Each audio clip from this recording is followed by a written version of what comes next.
जी तो अस्सलाम वालेकुम, उम्मीद करता हूँ आप सब लोग खैरियत से होंगे। Welcome back to another vlog. आप कार्स रॉकयार्ड देख रहे हैं। मेरा नाम सैयद शहाब शाह है। टॉपिक देख के आपको अंदाज़ा हो गया होगा कि ये वीडियो किस चीज़ के मुतालिक है।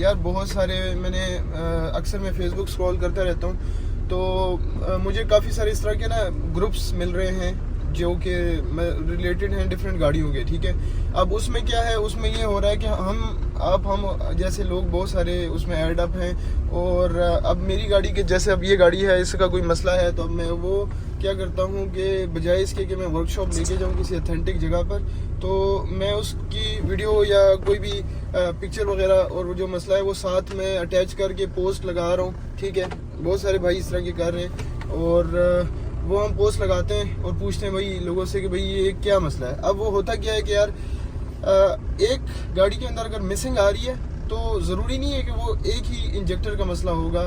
ठीक है, उसमें डिफरेंट केसेस हो सकते हैं। अगर वो EFI है तो उसमें आपका जो पंप है उसका मसला हो सकता है, उसका कोयलों का मसला हो सकता है, उसके प्लग्स का मसला हो सकता है, उसमें मतलब डिफरेंट केसेस हैं। अब उधर जो ग्रुप में लोग ऐड हैं वो सारे कस्टमर्स हैं, उनके साथ कोई ना कोई इस तरह के मतलब मसले मसाइल आए हुए हैं अपनी गाड़ियों के साथ। तो अब वो हर एक बंदा अपनी मसले शेयर करता है। ज़रूरी नहीं है कि वो उनको भी वही सेम मसला आया वो जो आपको मसला आया था। ठीक है, तो वो होता क्या है कि वो आपको जो सजेशन देते हैं वो तो चले अपने एंड पर वो अपनी जो है वो राय दे रहे हैं, लेकिन वो दरअसल इशू ये होता है कि वो वाला मसला नहीं होता। बाज़-औक़ात जो आपकी गाड़ी के साथ हो रहा है वो कोई और मसला भी हो सकता है। अब आप उसको छेड़ते हैं तो इससे क्या होता है कि आपकी गाड़ी के अंदर और मज़ीद प्रॉब्लम्स आते हैं, बजाय इसके कि वो जो प्रॉब्लम है वो ख़त्म होने के, तो और मज़ीद उसमें प्रॉब्लम्स आती हैं और मज़ीद मसले मसाइल आते हैं। वो बंदा तकरीबन आप ये समझ लें कि गलत गाइड हो रहा है। ठीक है, तो आप इस चीज़ के ऊपर जो है वो कोशिश करें कि आप जब भी आपको कोई गाड़ी का मसला हो इस तरह का या जो भी इशू हो, तो आप इसको बजाय इसके कि फेसबुक पे डालने के आप उसको किसी अथेंटिक जगह पे लेके जाएं, वो जो मसला है आपका वो डायग्नोस करें और प्रॉपरली उसकी जो भी ट्रीटमेंट है ताकि वो हो। ठीक है, अब जैसे कि मेरी ये गाड़ी है, इसमें अगर कोई भी इशू आता है तो मुझे चाहिए कि मैं ख़ुद इसको सॉल्व करूं। मेरी अपनी वर्कशॉप है, तो बजाय इसके कि मैं इसको हाईलाइट करूं फेसबुक के ऊपर और इस तरह। अब हर एक बंदा जो आपको मशवरा दे रहा है उसमें ज़रूरी नहीं है कि वो 100% वो ठीक हो सकता है वो 50% होगा, हो सकता है जैसे मैंने आपको बताया कि मसला किसी और वजह से हो सकता है। मिसिंग का मसला है तो वो वायरिंग की वजह से भी हो सकता है, वो आपकी कोयलों की वजह से हो सकता है, वो आपके प्लग्स की वजह से हो सकता है, वो आपके इंजेक्टर्स की वजह से हो सकता है, वो आपके थ्रॉटल बॉडी की वजह से हो सकता है, वो बाज़ औक़ात ये होता है कि किसी सेंसर मैप सेंसर हो गया, TP सेंसर हो गया, इस तरह के मसले मसाइल भी हो सकते हैं कि यार किसी सेंसर्स की वजह से भी हो सकते हैं। अब फिर वो कहते हैं यार हम तो गलत गाइड हो रहे हैं, लोग कहते हैं। अब वो वजह यही होती है कि यार अच्छा जो मशवरा देने वाला है वो ज़रूरी नहीं है कि वो गलत तरीके से आपको गाइड कर रहा है। वो बेचारा वो तो चले अपनी मेहनत कर रहा है, वो आपको बता रहा है, लेकिन हो सकता है वो वाला मसला जो उसके साथ पेश आया हो वो आपके साथ उस तरह आपकी गाड़ी में वो वाला इशू ना हो। ठीक है, तो आप ये अपनी गाड़ी ख़राब कर रहे हैं, अल्टीमेटली आप अपनी गाड़ी को ख़राब कर रहे हैं। ठीक है, अब आप मेरी फॉर एग्जांपल मेरी गाड़ी की प्लग ठीक थे, मेरी गाड़ी में मिसिंग थी। अब मुझे किसी ने मशवरा दिया फेसबुक के ऊपर कि आप अपने प्लग देखें। अब मैंने प्लग निकाल के, अच्छे खासे प्लग थे वो निकाल के वो मैंने चेंज कर दिए, वो मसला फिर भी सॉल्व ना हुआ। ठीक है, मैंने कोयले चेंज कर दी फिर भी ना हुआ। तो इस तरह पैसे इंसान के लगते रहते हैं। ठीक है, और इश्यूज फिर वो सॉल्व नहीं होते। तो बजाय इसके कि आप इस तरह करें। और वैसे मेरा मानना ये है कि आप अगर आपके पास EFI गाड़ी है तो आप उसके लिए एक स्कैनर अपने पास रखें जो कि आपकी गाड़ी में लगे कोई कोड आए तो आप उसको एरर देखें, आप खुद डायग्नोस करें। इतना कोई बड़ा फ़लसफ़ा नहीं है स्कैनर का, बड़ा इजी है और सारा और आपको मिल भी वो अच्छा जो BD2 स्कैनर है वो आपको 1,00,000-1,50,000 रुपए का मिल जाता है। तो अगर जो बंदा 9-10 लाख की या 20 लाख रुपए की गाड़ी रखता है या 30 लाख रुपए की गाड़ी रखता है, उसके लिए इतने पैसे लगाना कोई मुश्किल काम नहीं है। ये इक्विपमेंट है, आपकी गाड़ी को रिक्वायर्ड है तो आप इसको खुद रखें, बजाय इसके कि आप किसी वर्कशॉप पर जाएं, उधर से स्कैन करवाएं, उनको अलग स्कैनिंग की 1,000 रुपये फ़ीस दें,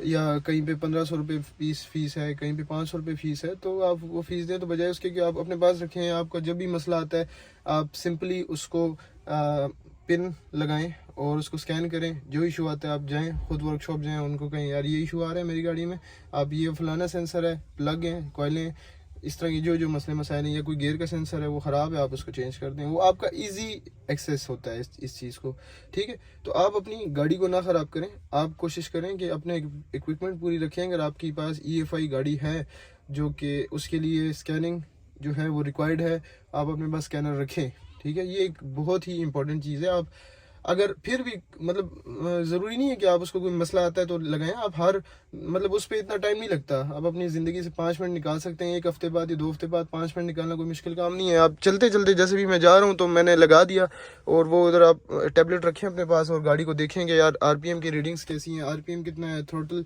की स्पीड कितनी है, हर एक चीज़ सेंसर वगैरह वर्किंग है, क्या क्या उसके पल्स आ रहे हैं, करंट आ रही है, ये सारी चीज़ें प्रॉपर हैं कि नहीं, अप टू द मार्क हैं कि नहीं, अप टू द स्टैंडर्ड हैं कि नहीं है, ठीक है।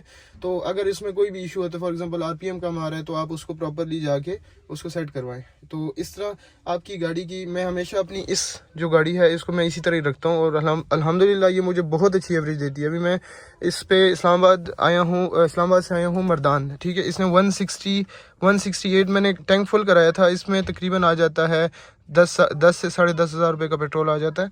तो टैंक मैंने फुल कराया था और गाड़ी 168 चली, और गाड़ी को मैं थ्रू आउट 140, 145, 150, इवन 160, 70 तक लेके गया हूँ। तो पेट्रोल आप देख रहे होंगे, फिर इधर भी गाड़ी चली है, लोकल भी कुछ चली है मर्दान में, तो आप अभी भी देख रहे होंगे कि टैंक की सुई किधर है, ठीक है। तो ये मुझे इजीली जो है लोकल में 16-17 की एवरेज दे रही है, लॉन्ग पर मुझे 18-19 की एवरेज दे रही है। हालांकि ये 1600 सीसी है, लोग कहते हैं 1600 सीसी की एवरेज नहीं होती, स्पेशली सिविक्स की एवरेज नहीं होती, ये आपके सामने है। और इसको मैंने बिल्कुल वेल मेंटेन रखा है। अभी रिसेंट वीडियो में आपने देखा होगा, इसका मैंने सस्पेंशन का एक बुश चेंज कराया, शॉक्स ठीक थे, सारी चीज़ें ठीक थी, तवे शवे, और मैंने पीछे डिस्क ब्रेक सिस्टम करवाया है। तो गाड़ी को आपने टोटली जो है अप टू द मार्क रखना होता है, तो तब जाके वो एरर फ्री होती है। तो वायरिंग और सारी चीज़ें, ये सारी आपके गाड़ी के अंदर अहम किरदार अदा करती हैं, आपको एवरेज देती हैं, आपकी पेट्रोल एवरेज अच्छी करती है, आपको रास्ते में खड़ी नहीं रखती, एरर फ्री गाड़ी होती है, ठीक है। तो आप उसको इजीली कहीं भी लेके जा सकते हैं। जैसे अब ये मेरी गाड़ी है, इसको मैं कहीं भी लेके जाना चाहूँ आराम से जा सकती है।